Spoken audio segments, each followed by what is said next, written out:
Hello neighbor. Hello neighbor. I've been noticing a few weird things about my neighbor. Like he constantly stakes outside, looking like he's waiting for something. I've caught him cutting his hand a few times and feeding it into his ground.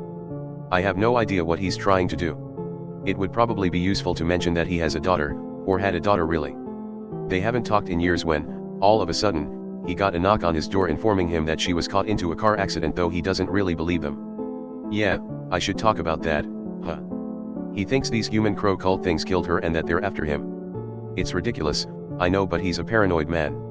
He says they also killed his wife, which I call bullshit on. The knife was in his kitchen, his fingerprints all over everything. There was no sign of a forced entry, but not enough evidence to lock him away either.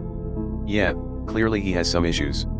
Believing there's a council of gods, with one of them being a god of unfortunate taking the place of a crow like a human figure? I call bullshit once again. He clearly just needs some help, but he won't admit it. I try talking to him every time I leave the house, but to no avail. I wave and he blocks me out like he does most things.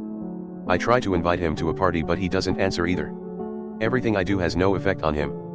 I could stab him and nothing would happen, he wouldn't even acknowledge me. One day, I went to his door and knocked to give him a thing of muffins, but no answer, as I figured, though I saw the door was unlocked.